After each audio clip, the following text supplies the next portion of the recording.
आऊज़ु बिल्लाहि मिनश शैतानिर रजीम बिस्मिल्लाहिर रहमानिर रहीम। Welcome back to my YouTube channel bio mentor.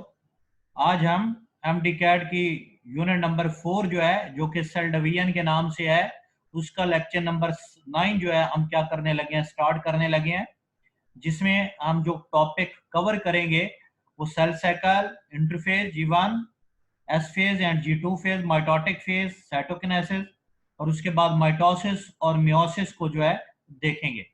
सबसे पहले जो है हम सेल साइकिल देखते हैं। सेल साइकिल में एक्चुअली क्या हो रही होती है, ग्रोथ हो रही होती है या रेप्लिकेशन ऑफ डीएनए हो रही होती है या क्या हो रहा होता है, सेल डिवीजन हो रही होती है। तो एक्चुअली सेल साइकिल को हम दो फेज में डिवाइड करते होते हैं, इंटरफेज और एम फेज में क्या करते हैं, डिवाइड करते हैं। नेक्स्ट जो है हम सबसे पहले जो है इंटरफेज को देखते हैं जी। इंटरफेज के जो है 3 फेज जो है वो सबसे ज्यादा क्या है, इंपॉर्टेंट है, जो कि दिए गए हैं आपकी टेक्स्ट बुक में। जी1 फेज है और उसके बाद एस फेज है और उसके बाद क्या है, जी2 फेज है। तो सबसे पहले जी1 फेज देखते हैं। इंटरफेज का जो जी1 फेज है, इसमें क्या होता है, इसमें एक्सटेंसिव मेटाबॉलिक एक्टिविटी हो रही होती है, मतलब इसमें मेटाबॉलिज्म का प्रोसेस हाई होता है और इसमें जो सेल है ग्रो इन साइज, साइज में इजाफा कर रहे होते हैं। और उसके बाद सिंथेसिस ऑफ स्पेसिफिक एंजाइम, इसमें स्पेसिफिक एंजाइम जो है वो क्या हो रहे होते हैं, तैयार हो रहे होते हैं। और उसके बाद जो है इसमें डीएनए बेस यूनिट जो है बन रही होती हैं, ताकि एस फेज में जो है डीएनए को क्या किया जा सके, तैयार किया जा सके। जबकि जब हम एस फेज की बात करते हैं तो इसमें सिंथेसिस ऑफ डीएनए होती है, मतलब रेप्लिकेशन ऑफ डीएनए होती है, डीएनए की कॉपी बनाई जाती है। इसलिए जो है क्रोमोसोम के नंबर जो है यहाँ पे क्या हो जाते हैं, डबल हो जाते हैं। डबल क्रोमोसोम के नंबर का मतलब है कि उसका एक जो क्रोमाटिड है क्या बन जाएगा, अब उसका दूसरा क्रोमाटिड भी बन जाएगा। तो एक क्रोमोसोम में क्या होंगे, दो क्रोमाटिड होंगे। उसके बाद ये नेक्स्ट जो है जी2 फेज है। इस जी2 फेज को जो है गैप 2 फेज कहते हैं, या इसका दूसरा नाम जो है प्री माइटोटिक फेज है। प्री माइटोटिक फेज क्यों है, क्योंकि माइटोसिस से पहले हो रहा है, इसलिए इसका नाम जो है प्री माइटोटिक फेज है। इसी हवाले से अगर इसका नाम प्री माइटोटिक फेज है तो जी1 फेज को पोस्ट माइटोटिक फेज भी कहते हैं। और इसमें क्या हो रहा होता है, इसमें एनर्जी स्टोरेज हो रही होती है फॉर क्रोमोसोम मूवमेंट। और उसके बाद इसमें माइटोसिस स्पेसिफिक प्रोटीन, आरएनए और उसके बाद मैक्रोट्यूब्यूल फॉर स्पिंडल फाइबर जो है ये बन रहे होते हैं। तो इस तरीके से यहाँ पे लिखा गया है जी1 ग्रोथ फेज है, एस जो है डीएनए सिंथेसिस फेज है, जबकि जी2 जो है growth and preparation for mitosis है। तो इसके बाद जो है नेक्स्ट जो है, इसमें अगर हम जो है इन फेजेस की अगर बात करें तो इन फेजेस का जो टाइम पीरियड है वो सेल टू सेल क्या करता है, वेरी करता है। फॉर एग्जांपल अगर हम ह्यूमन सेल की बात करें तो उसमें जो जी1 फेज है इसका जो टाइम पीरियड है वो क्या 9 आवर्स है, जबकि एस फेज जो है 10 आवर है, जी2 फेज जो है 4.5 आवर्स है और जबकि एम फेज जो है 30 मिनट्स का है। तो उसके बाद जो है नेक्स्ट जो है हम कुछ प्रैक्टिस मल्टीपल चॉइस क्वेश्चन देखते हैं। इस प्रैक्टिस मल्टीपल चॉइस क्वेश्चन में आप फर्स्ट पे देखें, स्टेटमेंट है in which phase of the cell division the metabolic activity of nucleus is high. तो मेटाबॉलिक एक्टिविटी न्यूक्लियस की किस में हाई होती है, आप पढ़ चुके हैं जी1 फेज में है। तो जी1 फेज जो है किसका हिस्सा होती है, इंटरफेज का। तो इसका मतलब है ये जो सी ऑप्शन है ये करेक्ट ऑप्शन है। तो इंटरफेज है जिसमें मेटाबॉलिक एक्टिविटी जो है क्या हो रही होती है, हाई हो रही होती है। उसके बाद सेकंड मल्टीपल चॉइस क्वेश्चन है in which stage of the interphase there is increase in cell size and many biochemical reaction और फॉर्म। कौन सा ऐसा इंटरफेस की स्टेज है जिसमें सेल के साइज में इजाफा हो रहा हो और बायोकेमिकल रिएक्शन हो रहे हो। तो आप अभी पढ़ के हैं जी1 फेज जो है, इसमें भी सी ऑप्शन जो है करेक्ट है, जिसकी क्या है जी1 फेज जो है, जी1 फेज ऐसा फेज है जिसमें सेल में जो साइज है उसमें इजाफा हो रहा होता है और बायोकेमिकल रिएक्शन हो रहे होते हैं। नेक्स्ट है during which period of the interphase cell cycle DNA synthesize. कौन से फेज में जो है डीएनए सिंथेसाइज होता है, तो एस फेज में जो है डीएनए सिंथेसाइज होता है। तो ये हमने इंटरफेस से रिलेटेड जो प्रैक्टिस मल्टीपल चॉइस क्वेश्चन थे वो भी हमने कर लिए। नेक्स्ट जो है हम माइटोसिस की तरफ आते हैं, एम फेज की तरफ आते हैं। तो माइटोसिस जो है देखिए इसकी दो स्टेजेस हैं, एक कैरियोकिनेसिस है और एक साइटोकिनेसिस है। तो कैरियोकिनेसिस में क्या होता है, कैरियोकिनेसिस में डिवीजन ऑफ जो है न्यूक्लियस होता है, और जबकि अगर हम बात करें साइटोकिनेसिस की, इसमें क्या हो रहा होता है, डिवीजन ऑफ साइटोप्लाज्म हो रही है। अगर हम कैरियोकिनेसिस की बात करें तो इसके 4 स्टेजेस हैं, प्रोफेज है, मेटाफेज है, एनाफेज है और टीलोफेज। तो सबसे पहले हम इन स्टेजेस को देखते हैं, कैरियोकिनेसिस को देखते हैं, ये जो डिवीजन ऑफ न्यूक्लियस है ये किस तरह हो रही है। तो सबसे पहले हम फर्स्ट फेज की तरफ आते हैं। फर्स्ट फेज है प्रोफेज। प्रोफेज में क्या हो रहा है, क्रोमोसोम अपेयर कंडेंस, क्रोमोसोम जो है कंडेंस हो जाते हैं and nuclear envelope is not apparent, और न्यूक्लियर इन्वेल्प जो है वो एपरेंट नहीं होती, मतलब न्यूक्लियर मेम्ब्रेन जो है डिसअपेयर होना शुरू हो जाती है। जबकि ये आप इधर डायग्राम में भी देख रहे हैं, क्रोमोसोम कंडेंस हो चुके हैं और उसके बाद न्यूक्लियर इन्वेल्प जो है वो क्या हो गया, डिसअपेयर हो गई। जबकि मेटाफेज में क्या होता है, मेटाफेज जो है thick coiled chromosome each with the 2 chromatid are lined up on the metaphase plate. जबकि मेटाफेज में ये होता है कि ये आप देख रहे हैं, ये जो क्रोमोसोम है, ये जो थिक क्रोमोसोम जो कि मेटाफेज में प्रोफेज में बांध चुके हैं, वो अब अपने आप को क्या करते हैं, लाइन अप करते हैं और एक इक्वेटर पे लाइन अप करते हैं, जिसको जो है मेटाफेज प्लेट कहते हैं। उस पे इन्होंने अपने आप को क्या कर लिया, अरेंज कर लिया है, तो इसको कहते हैं कि मेटाफेज प्लेट बना दी।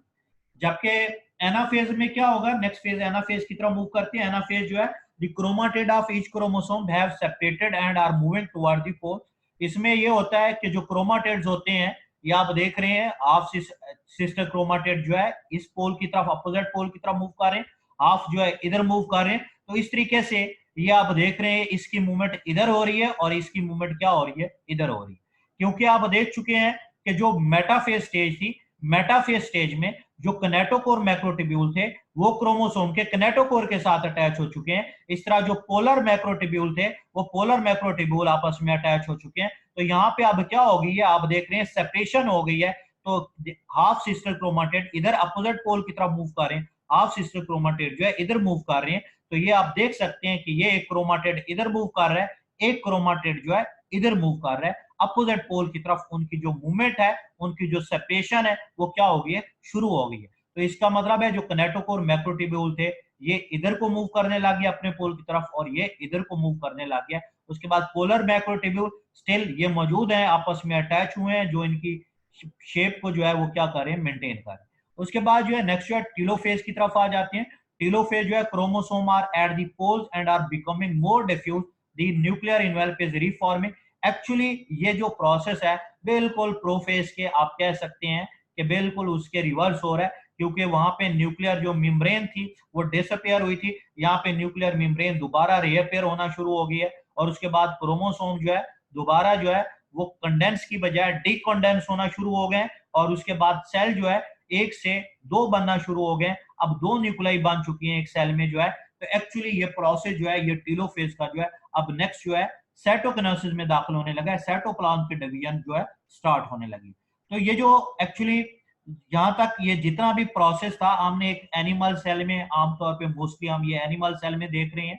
तो यहाँ तक तो न्यूक्लियर डिवीजन तो सेम हो गई प्लांट और एनिमल में, मतलब प्रोफेज से लेके टीलोफेज तक, प्रोफेज से लेके टीलोफेज तक ये जो न्यूक्लियर डिवीजन थी, ये जो कैरियोकिनेसिस थी, वो सेम होगी दोनों प्लांट और एनिमल सेल।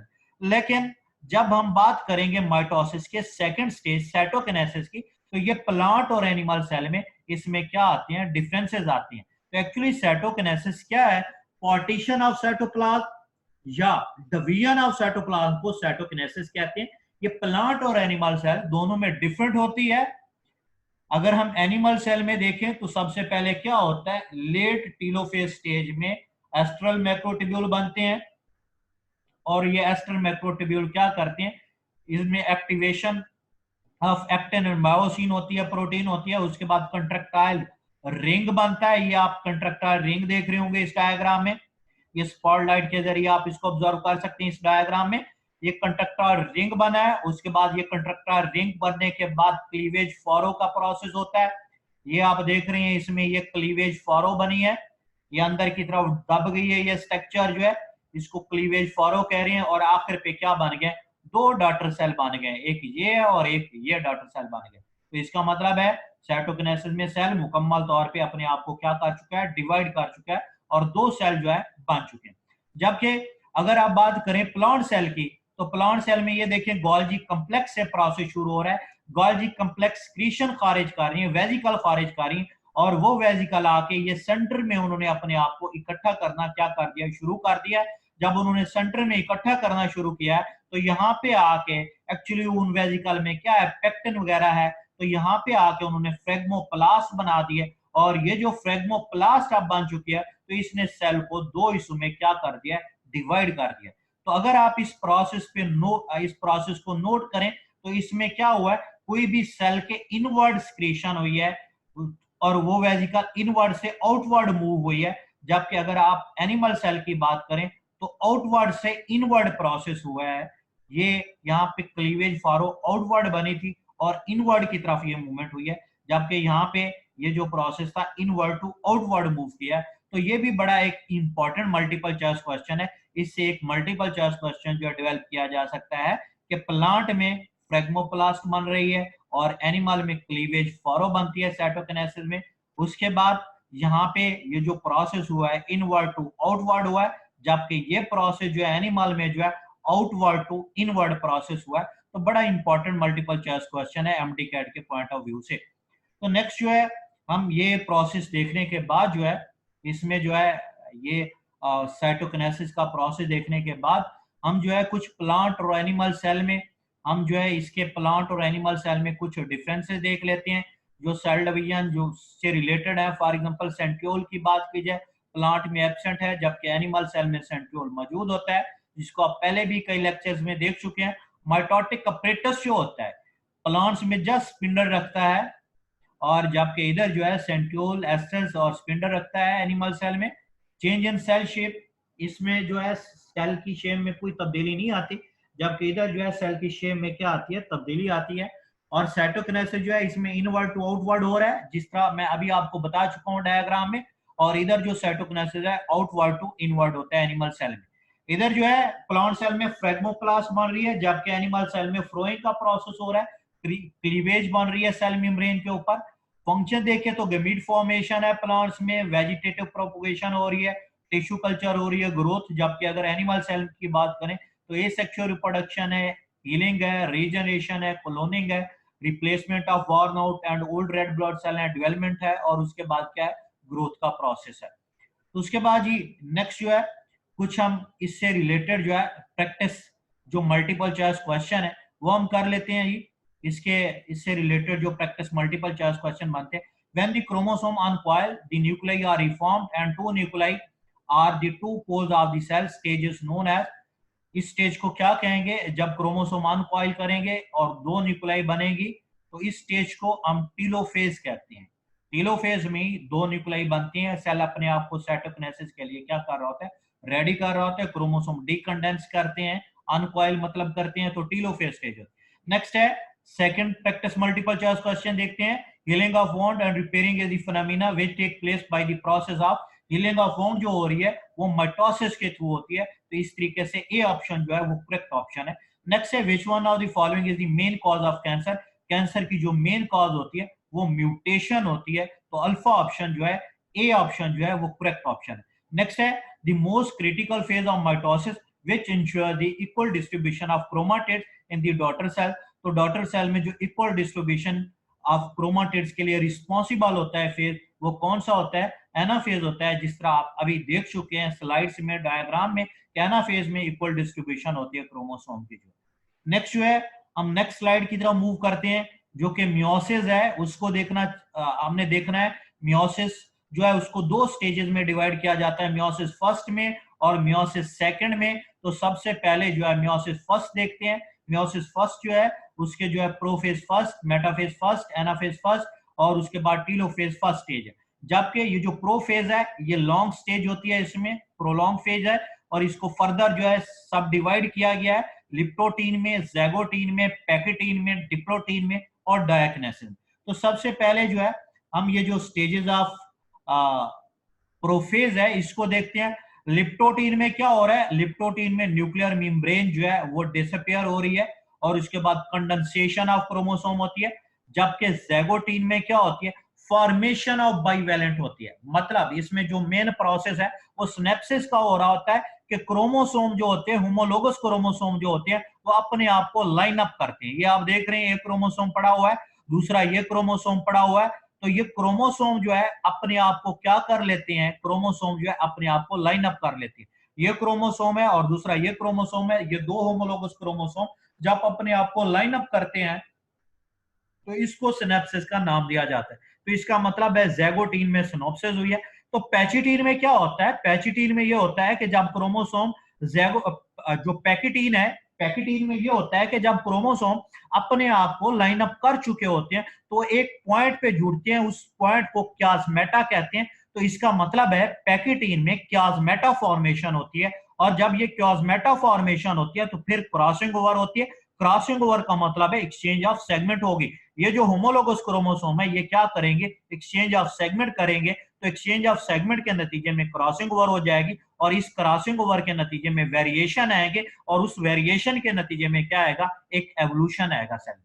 नेक्स्ट जो है डिप्लोटीन है। डिप्लोटीन में ये होता है कि वो जो आपको ज़ैगोटीन में बताया था कि वो जो क्रोमोसोम लाइन अप हुए थे, वो अब क्रोमोसोम वो जो लाइन अप हो चुके हैं वो अपने आप को क्या करते हैं? उस लाइन अप से अपने आप को डिसोल्यूशन की तरफ जाते हैं, सेपरेशन की तरफ जाते हैं। तो इसका मतलब है जो ज़ैगोटीन में जो लाइन अप वाला काम हुआ था वो अब उसके बिल्कुल डिप्लोटीन में क्या हो गया? रिवर्स हो गया, एक दूसरे को डिसोल्यूशन कर। जबकि अगर आप डायकिनेसिस में देखें तो डायकिनेसिस में वो जो पैचिटीन में क्योसमेटा फॉर्मेशन हुई थी, अब वो क्योसमेटा फॉर्मेशन, वो जो पॉइंट्स हैं, जो क्रोमोसोम जिस पॉइंट से मिले थे वो अब पॉइंट बिल्कुल सेपरेट हो गए हैं, क्रोमोसोम एक दूसरे से क्या हो गया? अलग हो गया। तो इस तरीके से ये प्रोफेज फर्स्ट जो है क्या होता है? कंप्लीट होता है। तो इस स्लाइड में आप देखेंगे क्रॉसिंग ओवर में एक क्रोमोसोम ये दिखाया गया और दूसरा क्रोमोसोम ये दिखाया गया। दो क्रोमोसोम है एक्चुअली, ये होमोलोगस क्रोमोसोम है। जबकि ये जो क्रोमोसोम है इसमें देख रहे हैं एक क्रोमाटेड है और दूसरा नंबर दूसरा क्रोमाटेड है। एक क्रोमोसोम में दो क्रोमाटेड हो गए। इसी तरह इस क्रोमोसोम में देखें ये थर्ड नंबर पे एक क्रोमाटेड है, फोर्थ नंबर पे ये क्रोमाटेड है। तो एक्चुअली आप देख सकते हैं दो होमोलोगस क्रोमोसोम है, लेकिन हर क्रोमोसोम में दो क्रोमाटेड मौजूद है। तो एक्चुअली दो क्रोमोसोम हो गए, तो इसका मतलब है क्रोमाटेड की जो तादाद है वो 4 हो गई। तो इसलिए इसको टेट्राड भी कहते हैं और इसको बाइवेलेंट भी कहते हैं। बाइवेलेंट इसलिए कह रहे हैं क्योंकि इस क्रोमोसोम का भी सेंट्रोमियर है, इस क्रोमोसोम में भी सेंट्रोमियर मौजूद है। तो दो सेंट्रोमियर मौजूद है क्रॉसिंग ओवर के वक्त जो है, तो इसलिए इसको सेंट्रोमियर की बेस पे बाइवेलेंट भी कहते हैं, और इसको क्रोमाटेड की बेस पे इसको क्या कहते हैं? टेट्राड का नाम भी देते हैं। तो इस तरीके से ये वो पॉइंट है जहां पे ये क्रोमोसोम एक पॉइंट्स पे जुड़े हुए हैं जिसको क्यासमेटा फॉर्मेशन का है। तो यहाँ पे क्या हो रही है? नॉन सिस्टर क्रोमाटेड के दरमियान क्रॉसिंग ओवर हो रही है। ये क्रोमाटेड इस क्रोमाटेड के लिए सिस्टर है और ये क्रोमाटेड भी इस क्रोमाटेड के लिए सिस्टर क्रोमाटेड है। लेकिन ये दोनों, ये क्रोमाटेड फॉर एग्जांपल अगर मैं 2 नंबर क्रोमाटेड की बात करता हूँ और ये 3 नंबर क्रोमाटेड की बात करता हूँ, तो ये दोनों एक दूसरे के लिए क्या है? नॉन सिस्टर क्रोमाटेड है। तो इस तरीके से नॉन सिस्टर क्रोमाटेड के दरमियान एक्सचेंज ऑफ सेगमेंट्स हुआ है। तो आप देख सकते हैं ये क्रोमोसोम में क्रॉसिंग ओवर आपको नजर आ रही होगी। ये जो सेगमेंट था, सेगमेंट नंबर 2 जो था, ये आप देख चुके हैं कि ये जो थर्ड नंबर पे क्रोमाटेड था, ये अब इस क्रोमोसोम का पार्ट बन चुका है, और ये जो फर्स्ट क्रोमोसोम का पार्ट था वो अब सेकंड क्रोमोसोम का पार्ट बन चुका है। इस तरीके से ये क्रॉसिंग ओवर हो चुकी है। तो नेक्स्ट जो है स्लाइड जो है क्रॉसिंग ओवर के बाद हम जो है नेक्स्ट मेटाफेज फर्स्ट देखते हैं। मेटाफेज फर्स्ट में क्या होगा? मेटाफेज फर्स्ट में ये होगा कि होमोलोगस क्रोमोसोम क्या करेंगे? अपने आप को एक इक्वेटर पे क्या करेंगे? अरेंज करेंगे। ये क्रोमोसोम ने एक अपने आप को इक्वेटर्स पे अरेंज कर दिया है होमोलोगस क्रोमोसोम ने, और उसके बाद ये जो किनेटोकोर मैक्रोट्यूब्यूल थे, ये यहाँ पे क्रोमोसोम के किनेटोकोर रीजन से अटैच हो चुके हैं। ये पोलर मैक्रोट्यूब्यूल है। एक्चुअली आप जानते हैं कि जब भी एक सेल में ये जो मैक्रोट्यूब्यूल है, इनको एस्टर मैक्रोट्यूब्यूल का नाम दिया जा रहा है, और ये जो आके क्रोमोसोम के साथ अटैच हो रहे हैं किनेटोकोर पोजीशन पे, इनको किनेटोकोर मैक्रोट्यूब्यूल का नाम दिया जा रहा है। और ये जो इस पोल को इस पोल से जोड़ रहे हैं, ये पोलर मैक्रोट्यूब्यूल है। तो एक्चुअली एस्टर और उसके बाद किनेटोकोर और उसके बाद पोलर मैक्रोट्यूब्यूल, ये तीन स्ट्रक्चर ये माइटोटिक apparatus बनाते हैं। तो ये नेक्स्ट जो है सेल जो है एनाफेज फर्स्ट में दाखिल हो जाएगा। एनाफेज फर्स्ट में आप देखें कि क्या हो रहा है। एनाफेज, अगर जस्ट माइटोसिस की एनाफेज की बात करें तो क्रोमाटेड मूव करते थे, यहाँ पे अब एक पूरा क्रोमोसोम ही मूव करेगा अपोजिट पोल की तरफ। इधर भी क्रोमोसोम ही मूव करेगा, यहाँ पे कोई हाफ सिस्टर क्रोमाटेड की हमने बात नहीं करनी। तो ये इक्वल डिस्ट्रीब्यूशन हो रहा है क्रोमोसोम का। यहाँ पे टीलोफेज स्टेज में दाखिल हो जाएंगे। टीलोफेज स्टेज में दोबारा जो है न्यूक्लियर मेम्ब्रेन जो है रीअपेयर होना शुरू हो जाएगी, और उसके बाद सेल जो है अपने आप को दो हिस्सों में क्या करेगा? डिवाइड करेगा। तो नेक्स्ट जो है हम इस स्टेज के बाद जो है मियोसिस सेकंड पे आ जाते हैं। मियोसिस सेकंड जो है माइटोटिक डिवीजन जो है उससे रिजेंबल करती है। जस्ट फर्क इतना है कि ये देखिए माइटोसिस यहाँ पे कंप्लीट हुई थी, फर्क जस्ट इतना है, प्रोफेज सेकंड जो है वो प्रोफेज ऑफ माइटोसिस की तरह होगा। इसी तरह मेटाफेज सेकंड जो है वो मेटाफेज ऑफ माइटोसिस की तरह होगा। इस तरह एनाफेज सेकंड जो है वो एनाफेज ऑफ माइटोसिस की तरह होगा। इस तरह टीलोफेज सेकंड जो है वो टीलोफेज ऑफ माइटोसिस की तरह होगा। फर्क जस्ट ये होगा कि जो प्रोफेज सेकंड होगा उसमें 2 सेल बन रहे होंगे, जबकि आप देख चुके हैं माइटोसिस के प्रोफेज में 1 बनता है। इसी तरह यहाँ पे मेटाफेज में सेकंड में 2 सेल बनेंगे, इस तरह एनाफेज सेकंड में भी 2 सेल बनेंगे, ये डिफरेंस है। और वहां पे टीलोफेज के नतीजे में 2 सेल बनते थे टीलोफेज ऑफ माइटोसिस में। यहाँ पे आप जबकि देखेंगे टीलोफेज सेकंड में जो है कितने सेल बनेंगे, 4 सेल बनेंगे। तो ये आपने डिफरेंस भी क्या करना है, वाजे करना है। सिग्निफिकेंस ऑफ मियोसिस है, मियोसिस जो है क्रोमोसोम के नंबर को मेंटेन करती है, सोर्स ऑफ वेरिएशन है, मॉडिफिकेशन ऑफ जीनोम है, उसके बाद एवोल्यूशन की जो है उसकी बेसिस है मियोसिस जो है। नेक्स्ट जो है मल्टीपल चॉइस क्वेश्चन करते हैं, इससे रिलेटेड जो है दो, क्या meta formation take place during the process which is known as, क्या मेटा फॉर्मेशन कब होती है, अभी आपको बताया पैकेटीन स्टेज में हो रही है, इट मीन पैकेटीन में क्रॉसिंग ओवर हो रही है, तो क्रॉसिंग ओवर के वक्त क्या मेटा फॉर्मेशन होती है। उसके बाद इसका मतलब है ए ऑप्शन जो है वो करेक्ट ऑप्शन है। नेक्स्ट जो है exchange of segment between the homologous chromosome is called, जब एक्सचेंज ऑफ सेगमेंट होती है होमोलोगस क्रोमोसोम की तो इसको क्या कहते हैं, segregation, independent assortment, crossing over, mutation, तो इसको क्रॉसिंग ओवर कहते हैं। तो बी ऑप्शन जो है वो करेक्ट ऑप्शन है। नेक्स्ट जो है हम माइटोसिस मियोसिस जो है इसके कुछ फीचर देखते हैं जो एक दूसरे से डिफरेंट है। डेफिनेशन देखते हैं, क्रोमोसोम नंबर जो है वो सेम रहते हैं डॉटर सेल में as compare to parent cell mitosis में, जबकि अगर हम बात करें मियोसिस की तो मियोसिस में क्रोमोसोम नंबर हाफ हो जाते हैं डॉटर सेल में as compare to the parent cell. जबकि यहाँ पे क्या है, consistency of chromosome number cell to cell है, जबकि यहाँ पे क्या होता है, जो कंसिस्टेंसी ऑफ क्रोमोसोम नंबर है जनरेशन टू जनरेशन होती है। यहाँ पे कोई पेयरिंग ऑफ क्रोमोसोम जो है यहाँ पे जो है इस तरह का कोई हमने नहीं पढ़ा फिनोमेना माइटोसिस में, जबकि यहाँ पे मियोसिस में होती है पेयरिंग ऑफ क्रोमोसोम, आप देख चुके हैं। जबकि क्रॉसिंग ओवर जो है कोई क्रॉसिंग ओवर नहीं होती माइटोसिस में, जबकि मियोसिस में क्रॉसिंग ओवर होती है। वेरिएशन जो है जब क्रॉसिंग ओवर हो गई है तो क्रॉसिंग ओवर नहीं हो रही माइटोसिस में, तो इसका मतलब है वेरिएशन भी नहीं आएंगे। जब इधर क्रॉसिंग ओवर हो रही है मियोसिस में तो इसका मतलब है वेरिएशन भी यहाँ पे आएंगे। और इसी तरह अगर क्रॉसिंग ओवर नहीं हो रही माइटोसिस में तो इसका मतलब है कोई एवोल्यूशनरी तब्दीली नहीं आएगी, जबकि यहाँ पे एवोल्यूशन भी होगा।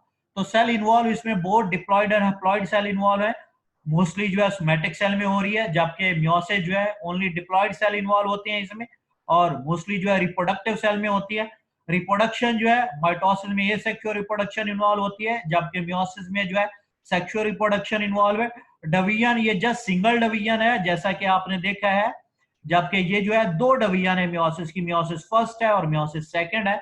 इंटरफेज इसमें लॉन्ग होता है, जबकि इसमें इंटरफेज जो है वो क्या होता है, शॉर्ट होता है। नेक्स्ट जो है हम जो है इसके बाद माइटोसिस मियोसिस के कुछ और पॉइंट्स हैं वो देखते हैं। G2 फेज जो होता है माइटोसिस में मौजूद होता है, मतलब G1 की बात करें, G2 की बात करें, एस फेज की, जबकि मियोसिस में जो G2 फेज होता है वो मौजूद नहीं होता। डॉटर सेल माइटोसिस में 2 बनते हैं, जबकि मियोसिस में डॉटर सेल जो है वो 4 बनेंगे। रेप्लिकेशन ऑफ क्रोमोसोम इसमें होती है, इस मियोसिस में रेप्लिकेशन ऑफ क्रोमोसोम लिखा हुआ है नो, इसका मतलब है इसमें एस फेज नहीं होगी, लेकिन मियोसिस सेकंड में नहीं होगी, क्योंकि मियोसिस फर्स्ट में ही वो अपने आप को रेप्लिकेट कर चुका होगा, तो मियोसिस सेकंड में दोबारा रेप्लिकेशन की जरूरत नहीं है। Role in plants gamete formation में रोल है, और जबकि इधर हम बात करें तो स्पोर फॉर्मेशन में रोल है मियोसिस का। Role in animals asexual reproduction है, डेवलपमेंट है, ग्रोथ में इन्वॉल्व है माइटोसिस, जबकि अगर हम इधर बात करें तो मियोसिस जो है एनिमल्स में गैमीट फॉर्मेशन में क्या होती है, इन्वॉल्व होती है। तो उसके बाद हम मियोटिक एरर देखते हैं, मियोसिस का जो प्रोसेस है उसमें एरर आ जाए, नॉन डिस्टिंक्शन इसको कहते हैं। एनाफेज और टीलोफेज के वक्त अगर क्रोमोसोम की सेग्रीगेशन, क्रोमोसोम सेपरेट सही तरीके से नहीं होते तो तब हमें इस प्रोसेस को नॉन डिस्टिंक्शन कहते हैं या मियोटिक एरर कहते हैं। इसका जो हमें रिजल्ट मिलता है, इंक्रीज और डिक्रीज नंबर ऑफ क्रोमोसोम हो जाते हैं, और उसके बाद सीरियस फिजिकल, सोशल और मेंटल डिसऑर्डर मिलते हैं। ये ऑटोसोम क्रोमोसोम पे भी हो सकते हैं, सेक्स क्रोमोसोम पे भी हो सकते हैं।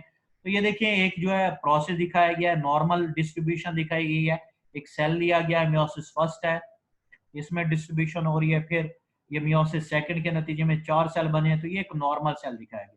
जबकि एक एबनॉर्मल देखें, यहाँ पे नॉन डिस्टिंक्शन हुई है मियोसिस फर्स्ट में, तो आप देख सकते हैं ये मियोसिस सेकंड में ये जितने सेल बने हैं 4, तो इसमें देखें 2 एबनॉर्मल सेल बने हैं, 2 ये नॉर्मल है। जबकि अगर आप इधर बात करें इस सेल एबनॉर्मेलिटी की, तो मियोसिस फर्स्ट के नतीजे में ये एबनॉर्मेलिटी हुई है, मियोसिस सेकंड में फिर नॉन डिस्टिंक्शन हुई है, तो जितने भी चारों सेल बने हैं ये क्या है, एबनॉर्मल सेल। उसके बाद जो है नेक्स्ट हम डिफरेंट जो है जो मियोटिक एरर के नतीजे में सिंड्रोम जो आपकी टेक्स्ट बुक का हिस्सा है उनको देख रहे हैं और एमडी कैट के सिलेबस का हिस्सा है। तो सबसे पहले ये डाउन सिंड्रोम है, क्लाइन फिल्टर सिंड्रोम है, टर्नर सिंड्रोम है, इनको हमने कंपेयर कराना है। तो क्रोमोसोम नंबर जो है डाउन सिंड्रोम में एडिशनल होते हैं, 2n+1 है, 2n डिप्लॉयड नंबर मतलब 46+1, तो 47 होते हैं इस डाउन सिंड्रोम में क्रोमोसोम। जबकि अगर क्लाइन फिल्टर सिंड्रोम की बात करें तो इसमें 2n+1 भी है, मतलब 46+1 47 भी है, इस 2n+2 48 भी है, 2n+3 मतलब 49 भी है। और इसी तरह इसमें क्या होता है, मिसिंग होता है क्रोमोसोम, 2n-1 मतलब 46-1 45 क्रोमोसोम होती है। तो ये क्रोमोसोम के नंबर याद रखने, इसमें ये डाउन सिंड्रोम जो है 47 वाला होते हैं, क्लाइन फिल्टर सिंड्रोम जो है इनमें 47 वाला भी हो सकता है, 48 वाला भी है, 49 वाला भी है, जबकि टर्नर जो है वो 45 वाला है। इस तरह गैमीट्स जो है इनमें 24 क्रोमोसोम, इसके गैमीट्स में भी 24 ही है, जबकि इसके गैमीट्स में एक मिसिंग, इसके गैमीट्स में आप देख रहे थे 23 होने चाहिए थे, लेकिन क्या 24 बन जाते हैं, इधर भी 23 होने चाहिए थे, 24 अब नॉर्मेलिटी आ गई है, जबकि इधर जो है मिसिंग हो गया, 23 की बजाय 22 एक मिसिंग हो गया। इसमें आमतौर पे जो गैमीट्स इन्वॉल्व होता है ओवा इन्वॉल्व होता है, इसमें जो है स्पर्म इन्वॉल्व है, और इसमें जो है टर्नर में फिर जो है क्या इन्वॉल्व है, एग या ओवा इन्वॉल्व। इसमें जो चांसेस होते हैं डाउन सिंड्रोम के, एक जो टीनेज मदर है उसमें, एक टीनेज मदर जो है उसमें जो चांसेस हैं डाउन सिंड्रोम के वो 1000 में से 1 के हैं। जबकि 40 ईयर ओल्ड है तो उसके 100 में से 1 टाइम चांसेस डाउन सिंड्रोम के हैं। जबकि 45 इयर्स है तो उसके 100 में से 3 टाइम चांसेस जो है क्या हो गए, ग्रेटर हो गए डाउन सिंड्रोम। जबकि इधर देखें तो 1500 में से 1 जो है क्लाइन फिल्टर के चांसेस हैं, और जबकि इधर देखें तो 6100 में से 1 के चांसेस हैं टर्नर सिंड्रोम के। अबॉर्शन रेट जो है इसका 40 में से 1 है, जबकि इसका 0 अबॉर्शन रेट है। जबकि इसका जो चांस है 18 में से 1 जो है अबॉर्शन के चांस। इफेक्टेड इंडिविजुअल की जो है उसकी क्या सिम्टम हो सकती हैं, इनको नोट करना है, डाउन सिंड्रोम की, इसी तरह क्लाइन फिल्टर सिंड्रोम की, और इसी तरह टर्नर सिंड्रोम की भी सिम्टम आपने नोट कर दिए। मल्टीपल चॉइस क्वेश्चन में ये पूछी जा सकती हैं, इससे रिलेटेड हम कुछ मल्टीपल चॉइस क्वेश्चन भी करते हैं। नेक्स्ट जो है 26 पे फिर इसकी साइन एंड सिम्टम है, इनको अच्छे तरीके से देखना है। उसके बाद क्रोमोसोमल रिलेशन है, इसमें 45 ऑटोसोम और ये रिलेशन दिया हुआ एक्स वाई है, जबकि इधर 44 autosome plus X S Y का कॉम्बिनेशन है, इधर 44 ऑटोसोम प्लस एक्स का जो है क्या है, कॉम्बिनेशन। उसके बाद जो है नेक्स्ट जो है इसमें आप देख लेंगे, नोट करेंगे अपनी टेक्स्ट बुक पे, कुछ जो है इस तरह की टेबल दी गई है मल्टीपल चॉइस क्वेश्चन के लिए देखनी है। डाउन सिंड्रोम जो है ट्राइसोमी ऑफ 21 पे है, और जबकि पैटियो जो है ट्राइसोमी 13 पे है। एडवर्ड जो है ट्राइसोमी जो है 18 क्रोमोसोम पे है। इधर जो है टर्नर जो है मोनोसोमी है, मेटाफीमेल ट्राइसोमी है, क्लाइन फिल्टर ट्राइसोमी है, जैकब जो है ये भी ट्राइसोमी। इन कॉम्बिनेशन को अच्छे तरीके से देखेंगे मल्टीपल चॉइस क्वेश्चन के पॉइंट ऑफ व्यू से। उसके बाद जो है नेक्स्ट जो है हम प्रैक्टिस मल्टीपल चॉइस क्वेश्चन की तरफ आते हैं। सबसे पहले है mental retardation, short stature of broad face and squint eyes are the symptom of. ये किसकी सिम्पटम है, अभी आप देख के हैं, ये डाउन सिंड्रोम जो है इसकी जो है सिम्पटम है, तो इसका मतलब है जो करेक्ट ऑप्शन है वो ए है। नेक्स्ट है if a person is 44 autosome and XHY he will suffer from the, वो किस चीज का शिकार होगा अगर 44 ऑटोसोम्स हैं और उसके बाद ये कॉम्बिनेशन है, तो इट मींस वो किस चीज का शिकार होगा, क्लाइन फिल्टर सिंड्रोम का होगा। ये भी आप अभी टेबल में देख चुके हैं, तो इसके भी ऑप्शन जो है ए ही है। उसके बाद नेक्स्ट है in Down syndrome which one of the following pair of the chromosome fail to segregate. Down syndrome में कौन सा जो पेयर है क्रोमोसोम का फेल हो जाता है सेग्रीगेट होने से, अलग होने से, तो 21 है, तो बीटा ऑप्शन जो है, बी ऑप्शन जो है करेक्ट ऑप्शन। नेक्स्ट है non distinction of 21st pair of chromosome in one of the gamete lead to the 47 chromosome one individual, this condition is called, इस कंडीशन को क्या कहते हैं, अभी पढ़ चुके हैं, डाउन सिंड्रोम कहते हैं इस कंडीशन को। नेक्स्ट जो है स्लाइड जो है the Turner syndrome is characterized by having, Turner syndrome का क्या करेक्टर है, ये डेल्टा ऑप्शन है, डी ऑप्शन ठीक है, 44 प्लस एक्स नॉट, मतलब इसमें एक मिसिंग क्रोमोसोम होता है, 45 होते हैं। नेक्स्ट है during maternal mitosis non distinction of autosomal chromosome pair result in the formation of an egg having 24 chromosome. तो ये जो ओवा या ये एग की जो सिम्टम है जिसमें नॉन डिस्टिंक्शन हो रही है, ये किस में है, ये हम डाउन सिंड्रोम में देखते हैं जी, होती है मैटरनल माइटोसिस में। उसके बाद typical symptom like enlarged breast and small testes in male are attack। तो ये सिम्टम किस में है, ये सिम्टम जो है अभी आपने देखे क्लाइन फिल्टर सिंड्रोम में है। उसके बाद जो है लास्ट स्लाइड है, which one of the following example of autosomal non distinction. तो ऑटोसोमल की जो ऑप्शन है हमारे पास वो डाउन सिंड्रोम ही है, अभी आप देख चुके हैं। क्लाइन फिल्टर और टर्नल जो है सेक्स क्रोमोसोम थे, ये ऑटोसोमल नॉन डिस्टिंक्शन जो है डाउन ही है। तो ये डेल्टा ऑप्शन जो है correct option. Infertility, short height, webbed neck, low hairline at the leg are the symptom of syndrome. ये कौन से सिंड्रोम की सिम्टम है जी, ये टर्नर की सिम्टम है जी। तो इस तरीके से ये हमारी जो यूनिट थी, यूनिट 4 सेल डिवीजन के नाम से ये बेटा कंप्लीट हुई। नेक्स्ट इंशाल्लाह हम यूनिट 5 जो वैरायटी ऑफ लाइफ के नाम से है उसके साथ जो है दोबारा जो है हाजिर होंगे नेक्स्ट वीडियो लेके। तो अब तक के लिए इतना ही काफी है। Thank you so much. Allah Hafiz.